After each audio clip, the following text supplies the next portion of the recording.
From the land Grant University in Urbana-Champaign, Illinois, this is the Closing Market Report. It is the 23rd day of December 2025. I'm Extension's Todd Gleason. Coming up, we'll talk about the commodity markets with Naomi Blohm. She's at TotalFarmMarketing.com. We'll turn our attention again to the National Association of Farm Broadcasting Convention, kind of an elevator pitch, but we'll talk with Wyffels Hybrids about their cooperation with an organization called Farm Rescue.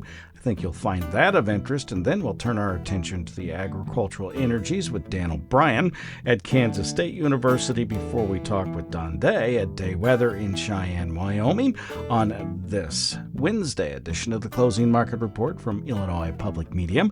It is public radio for the farming world, online on demand at willag.org, where all this year we've been celebrating 20 years of the Closing Market Report as a podcast and 40 years as a program. Todd Gleason services are made available to WILL by University of Illinois Extension. March corn for the day settled at $4.47.5. That was a half higher. The May futures at $4.55.5 a bushel, up a penny. In December futures at $4.65. a half cent higher. January soybeans down a penny and 3/4. Settlement price at $10.51.5. The March at $10.63 3/4. Down 1 1/4 cents. New crop November, 3/4 cent higher at $10.73. Bean meal up $2.50 at $3.0110. The bean oil at $48.30, 25 cents lower. Wheat futures soft red at $5.17 in the March, a penny and a half higher, and the hard red winter at $5.28 for the March, up 6 3/4 cent. Live cattle futures $1.42.5 lower. Feeders off $1.50 for the day, and lean hogs up 62.5 cents for 100 pounds at 85.97.5. Naomi Blohm from TotalFarmMarketing.com out of West Bend, Wisconsin, now joins us to take a look at the marketplace. Hi, Naomi. Happy holidays. Merry Christmas to you. Happy New Year's as well. Thank you. Same to you. Let's talk about the marketplace. Give me your perception, kind of an overview. This is a little broader, but of the last year in the market, how you think it's been in comparison to what your expectations were going into the year, and if you have some outlook for the coming year. But let's start with this past year. How did things go throughout the season? Well, I would say overall, I think a lot of folks had an opportunity for cash sales on that rally we had last winter. And then after that, I think the bigger surprising thing was that our summer high came in April, and then we never really got a summer high after that. I think that was the biggest shock for me for the grain markets is just that the seasonals maybe have shifted somewhat, and then that summer high maybe comes earlier. That could be in part because of the second crop corn in Brazil, the safrinha crop, and how that plays into the global scale. And then, of course, always over the marketplace, the continuing geopolitical changing patterns and tones, trades and tariffs, and how that affected the marketplace as well. So now as we wrap up this year, I think I'm also a little bit surprised that the corn market has been so subdued for 2 months with very, very little price action. Some of that may be because of the government shutdown and not getting some of those reports and not getting some of those export sales. I love that soybeans had that rally into November and then that pullback lower that we were kind of looking for. But now we're at a pause point, looking to see if China's going to come in and buy some beans here, additional beans on this correction. And with wheat prices also now trying to find a bottom here, are we getting ripe to have that late, very, very late year-end rally into the new year? And if so, this is what farmers need to do, be ready to make some cash sales with it, because a lot of times that winter rally comes between mid-January and mid-February, and we'll see what the January WASDE has to tell us and how that sets us up for 2026. It will be the series of reports that's due out for the January USDA numbers. They include the crop report, the WASDE, the grain stocks, and some plantings numbers for wheat. As you take a look at those, which one will set the tone? I suppose it would be the one that gives you the biggest surprise. but what are your expectations, I suppose? Well, here's what we got to watch here. So with corn market, we know that the U.S. supplies probably in the big picture sufficient. It's just a matter if we can get that corn ending stock number under 2 billion bushels and by how much. And then from there, we're going to be keeping an eye on the global weather, specifically as it pertains to Brazil with their first and second crop corn, because global carryout has been trending lower for about the past 8 or 9 years. And so if there's an issue with the safrinha crop, or if we get a surprise bullish report from the USDA on the American side of things, that could be supportive for corn prices into the new year. The other thing we're going to want to be watching would be, of course, how the USDA, if they adjust demand for exports for soybeans, and do they increase demand for soybeans for crush, and ultimately what does that do to ending stocks here as well? And then again, we have to start watching weather in South America for their soybean production. And with wheat, I feel like we're going to see a bigger uptick in demand for U.S. wheat for export on that January 12th report. And that'll probably bring U.S. wheat ending stocks lower. But then you have to offset that with the balance and the reality that global wheat supplies are sufficient. So where I'm going with all of this is that, I hate to kind of say it, but I think the reality is that it may be a struggle next year for corn futures to have a reason to get above 5, or soybean prices to have a reason to get above 12, or those wheat prices to have a reason to get above 6. It's going to take a major weather issue to get those things to happen. But what we also will want to be watching is how the Supreme Court reacts in response to the tariffs, and if they are legal or not. That's a huge piece of the puzzle going forward. And of course, we're looking for peace on earth, right, as we finish out this new year and head into the new year for 2026. And those global geopolitical ripples can have a black swan effect on markets and market prices at any time. One last thing to ask you before I let you go. There will be a bridge payment that producers will get, probably about $50 an acre in Illinois for corn, 25 to 35 for soybeans. We really don't quite know what those are, but those are some pretty decent estimates from the farmdoc team. Expectation is the producers will use that to keep grains and oilseeds in the bin, should they? Well, here's the deal. You still have a business to run and you still have inventory to manage. And so the market opportunity isn't going to sit around and watch you with your bridge payment and what you do with it in your bank account. Market opportunities are separate of bridge payments. And so if the grain markets do have a reason to run higher into that January to February seasonal window of a rally, that still is going to be your cue to get current on cash sales, because that might be as good as it gets until we get some sort of a late spring or early summer rally instead. Hey, thank you much, Naomi. Thank you. That's Naomi Blohm. She is with TotalFarmMarketing.com.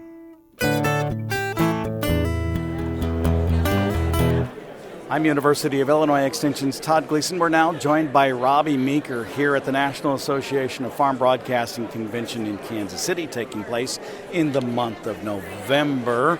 He is with Wyffels Hybrids. We'll probably talk some about corn. Yep. But let's first talk about your relationship with Farm Rescue, which is an organization that really helps producers who are in a bad way, that can't get in to plant or harvest or do other mid-season functions related to the production of agriculture. Yeah, I think at Wyffels we really enjoy the opportunity to partner with growers, and anytime we have an opportunity to give back is an opportunity we want to take advantage of.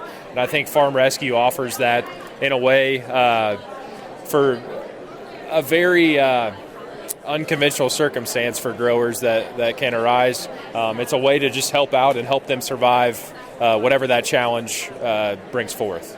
It's an interesting function because they bring the equipment with them to either plant or harvest. Yeah, I know we had a neighbor here 2 falls ago. The father was killed in a farming accident right at the beginning of harvest. And I know Farm Rescue came in and helped the son out, and here, actually it's been about 4 years ago, here 3 years later he's maintained his family farm and been able to continue and grow that operation. So it's been fun for me able to see that local flavor from Central Illinois, be able to use Farm Rescue and maintain the life and the livingness of that family.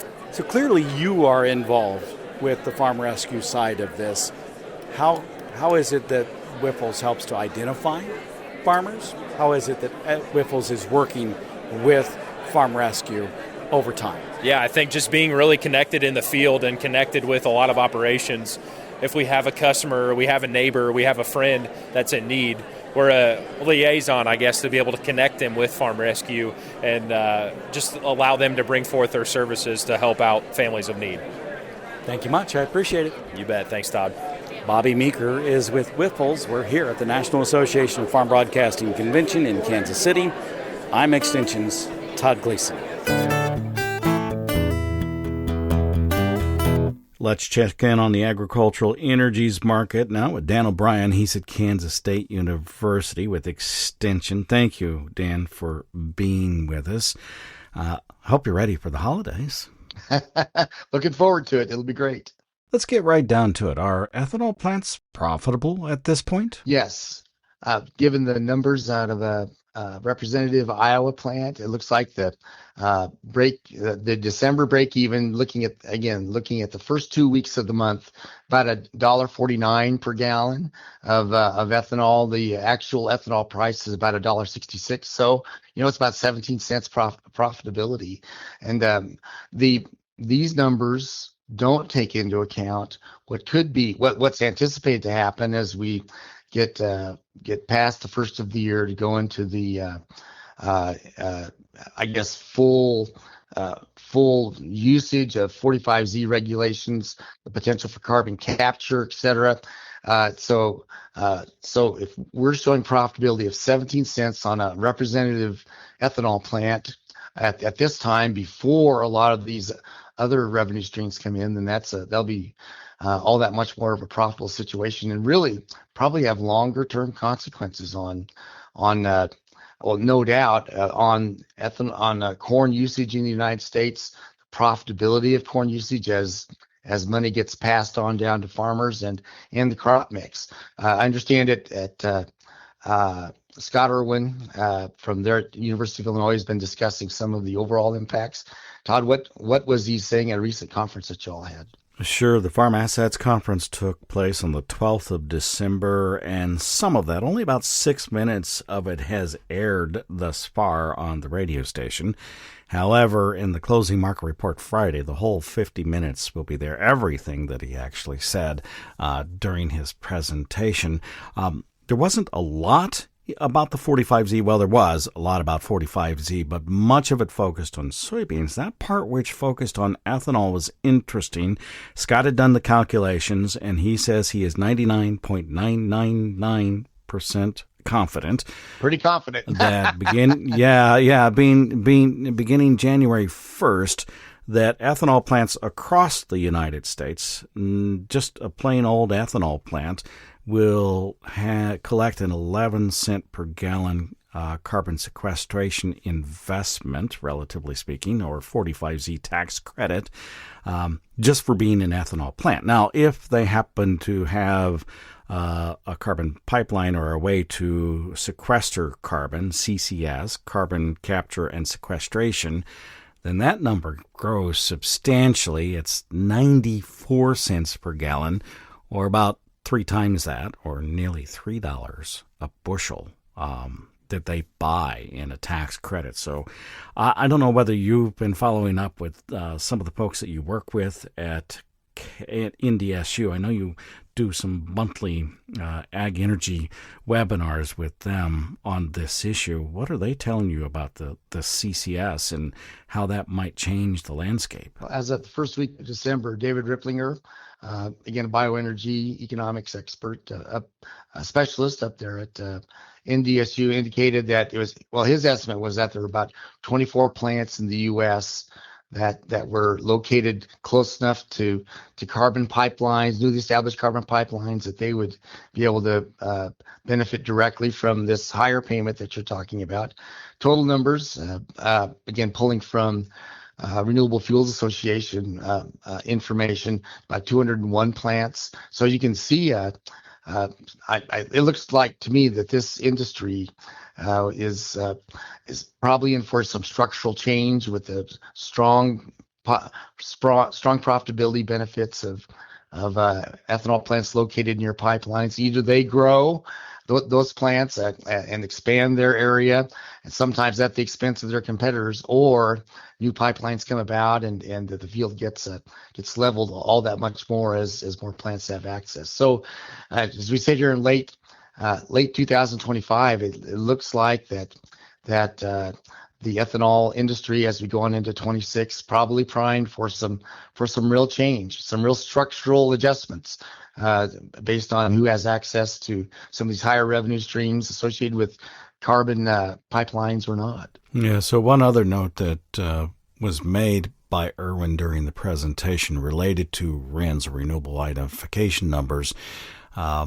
And he noted that unlike biodiesel, where the tax credit and renewable identification number prices often offset each other and they won't capture as much of a tax benefit from 45Z, that there doesn't at least appear to be at this point anything that's an offset in ethanol. So it's kind of a direct economic benefit to the ethanol plants. It'll be interesting to see how that moves basis going forward and how profitable these plants continue to be, I guess. Well, and to me, you look at that corn supply demand balance sheet. If you have this profitability issue coming in affecting domestic processing of U.S. corn, that brings about DDG, and I'm assuming that'll bring more bushels more corn bushels into bioenergy production.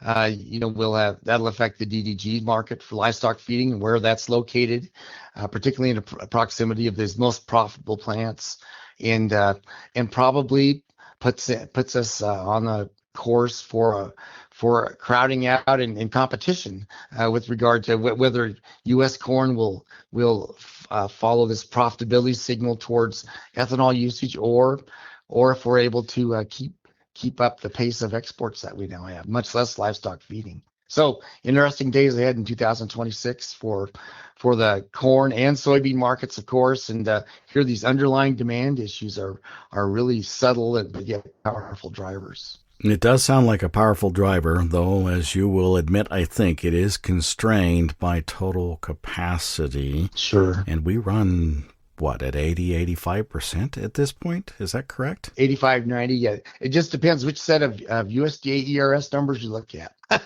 But 85, 90%, at least with the last quarterly report from the USDA and their energy monitoring groups. The point is, don't get as excited as the numbers sound, because capacity isn't quite there at this point to make it move as fast as you might think it would. Hey, thank you much, Dan. I appreciate it. Thanks, Todd. Take care. Have a good Christmas. You too. Dan O'Brien is with Kansas State University Extension. Joined us on this edition of the Closing Market Report that comes to you from Illinois Public Media. Make note that on Friday of this week, you'll hear all of Scott Irwin's presentation made at the Farm Assets Conference. And then all next week, we'll bring you Farm Assets Conference presentations from the full day's event. You'll want to make sure that you listen to those, or you'll find them online at willag.org.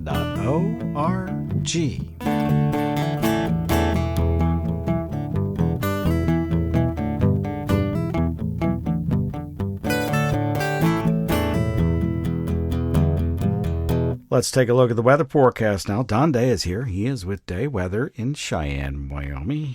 Merry Christmas. Happy New Year. Hope you're looking forward to a great set of holidays. I am, and hope you are too. I am indeed. I actually like it when it's warm and the snow is not around.